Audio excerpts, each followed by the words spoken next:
ভোর রাতে আমরা যখন সাহারি খাইতে উঠি, সাহারি খাওয়ার পর আমাদের মুখে রোজার নিয়ত করা লাগে। এটা আমরা অনেকে এখনো মনে করি, নাওয়াইতু আন আসুমা গাদান। এরপরে কি? মিন শাহরি রমাদান। দেখছেন সবার পড়া মুখস্থ, মাশাআল্লাহ। হ্যাঁ, মাসনুন দোয়ার কথা যদি জিজ্ঞাসা করি তাহলে অনেকেই বলতে পারবেন না, কিন্তু যে দোয়ার কোনো ভিত্তি কোরআন হাদিসে কোথাও নাই, ওইটা সবার মুখস্থ।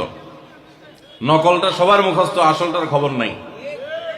রমজান মাসে বা রমজানের বাইরে কোন সময় রোজার নিয়ত মুখে উচ্চারণ করা, এই যে নাওয়াইতু আন আসুমা গাদান মিন শাহরি রমাদান, আরো কি কি আছে, এরকম কোন দোয়া পড়ার কথা কোরআন কিংবা হাদিসে কোনো নির্দেশ আমাদেরকে দেওয়া হয় নাই। আপনি সাহারি খাইতে উঠছেন কি জন্য?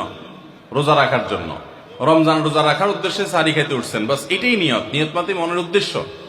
নিয়ত মানে কি? মনের উদ্দেশ্য। অতএব সে উদ্দেশ্য আছে, তাতে নিয়ত হয়ে গেছে। মুখের নিয়ত করাটাকে যারা জরুরি বা আবশ্যক মনে করেন তারা অবশ্যই ভুলের মধ্যে আছেন, এবং এটাকে জরুরি আবশ্যক বানানোর কারণে বেদাত হতে পারে, বরং গুনাহ হতে পারে। রমাদান কেন্দ্রিক একটা ছোট ভুল বলা যেতে পারে যে এই মুখে নাওয়াইতু আন আসুমা দোয়া পড়াটাকে আমরা জরুরি মনে করি। অনেক ক্যালেন্ডার ইত্যাদি দেখবেন এরকম, রমজানের ক্যালেন্ডার, ইফতার সাহারির ক্যালেন্ডার, ওখানে দেখবেন এরকম দোয়া দেওয়া আছে। এই দোয়ার কোনো ভিত্তি কোরআন অথবা হাদিসে নাই। নকল জিনিস বুঝার একটা সহজ পদ্ধতি বলি। এই যে দোয়া আছে নাওয়াইতু আন আসুমা গাদান, এই দোয়ার শেষে হাদিসের কিতাবের নাম, বইয়ের নাম, হাদিস নম্বর, কোন রেফারেন্স দেখবেন না। বুঝতে পেরেছেন? এটা হলো মেড ইন জিনজিরা জিনিস আইটেম যেরকম দেখেন না, ওই রকম। আমরা বেশিরভাগ মানুষ, শতকরা হয়তো 90%-এরও বেশি মানুষ, আমরা যারা রোজা রাখি, আমরা শুধুমাত্র পেটের রোজা করি।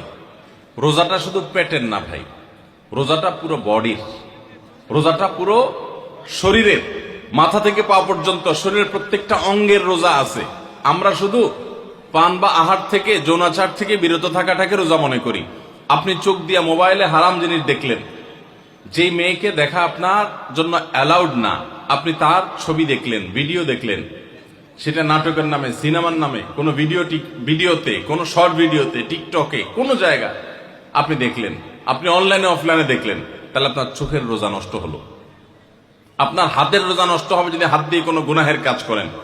পাও দিয়ে যদি কোনো অন্যায়ের পথে যান, পায়ের রোজা নষ্ট হবে। কান দিয়ে যদি আপনি মিউজিক শুনেন, আপনি গান শুনেন মিউজিক সহ, আপনি হারাম কিছু শুনেন, গীবত শিকায়াত শুনেন, তাহলে সেক্ষেত্রে কানের রোজা নষ্ট হবে। ঠিক একইভাবে আপনি মুখ দিয়ে খারাপ কোনো কথা বললেন, কটু কোনো কথা বললেন, গালিগালাজ করলেন, কারোর সাথে ঝগড়াঝাটি করলেন, তাহলে আপনার মুখের রোজা নষ্ট হবে। পুরো শরীরের প্রত্যেকটা অঙ্গ প্রত্যঙ্গের রোজা আছে। আমাদের রোজার দুইটা দিক, একটা হলো রোজার বডি, একটা হলো রোজার স্ট্রাকচার, আর একটা রোজার ফিনিশিং। স্ট্রাকচারটা দাঁড়াবে আপনি সবে সাহারি থেকে নিয়ে ইফতারি পর্যন্ত আপনি কিছু পান করলেন না, আহার করলেন না, এবং যৌনাচার থেকে বিরত থাকলেন, বৈধ সেটা থেকেও বিরত থাকলেন, তাহলে আপনার রোজার স্ট্রাকচারটা দাঁড়িয়ে গেল।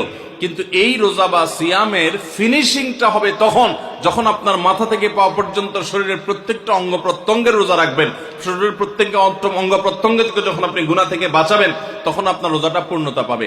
নবী করিম সাল্লাল্লাহু আলাইহি ওয়াসাল্লাম বলেছেন, বুখারীর হাদিস, মাল্লাম ইয়াদা কাওলা যুরি ওয়াল আমাল বি ওয়াল জাহল ফালাইসা লিল্লাহি হাজাহ আন ইয়াদা তাআমাহু ওয়া শারাবা।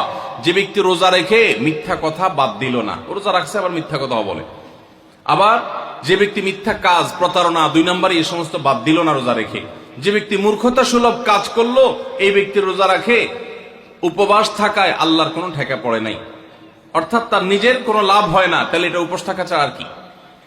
ঠিক একইভাবে নবী করিম সাল্লাল্লাহু আলাইহি ওয়াসাল্লাম বলেছেন, কোন ব্যক্তি রোজাদার অবস্থায় কেউ যদি তার সাথে বিবাদে লিপ্ত হতে আসে, ঝগড়া করতে আসে, সে বলবে ইন্নী সায়েম, তোমার কথার বহুত জবাব দেওয়ার ছিল, কিন্তু আমি রোজাদার আছি, সো আমি তোমার সাথে কথা বাড়াতে চাই না। ভাইরা আমার, আমাদের রোজার সবচেয়ে বড় ভুল যদি আপনি আমাকে জিজ্ঞেস করেন, তো আমি বলবো সবচেয়ে বড় ভুল হলো যে আমরা রোজা রেখে নানান পাপাচারে লিপ্ত হই, নানান গুনাহে লিপ্ত হই। আমরা রোজা শুধু পেটের রাখি, আমরা আমাদের শরীরের অন্যান্য অঙ্গ প্রত্যঙ্গের রোজা রাখতে পারি না। রোজা মনেরও করতে হয়, মন দিয়ে কোনো খারাপ চিন্তা করব না, খারাপ জল্পনা কল্পনা করব না, অন্যায় কোনো কিছু করব না, মনের ভিতরে হিংসা রাখবো না, বিদ্বেষ রাখবো না, কারোর প্রতি শত্রুতা রাখবো না, এটা মনের রোজা। আর পুরা শরীর যখন রোজা রাখবে, তখন এই ব্যক্তি হবে এমন রোজাদার যেই রোজার স্ট্রাকচারও ঠিক আছে, ফিনিশিংও ঠিক আছে, পূর্ণাঙ্গ রোজা রেখে এই ব্যক্তি রাইয়ান নামক গেট দিয়ে প্রবেশের উপযোগী। এই ব্যক্তি স্বয়ং আল্লাহর কাছ থেকে কিয়ামতের ময়দানে সেই মহাপুরস্কারের উপযুক্ত। এই ব্যক্তি সিয়ামের মাধ্যমে কোরআন এবং হাদিসে যত পুরস্কারের কথা বলা আছে সবগুলোর উপযুক্ত হতে পারবে। যে ব্যক্তির রোজা তাকে শুধু পেটের চাহিদা থেকে তাকে দূরে রাখে না, বরং শরীরের সমস্ত অঙ্গ প্রত্যঙ্গ দ্বারায় সমস্ত পাপাচার থেকে বিরত থাকার সংগ্রাম করে, নিয়ত করে, চেষ্টা করে এবং সেটা বাস্তবায়ন করে। আল্লাহ আমাদের সবাইকে তৌফিক দান করে।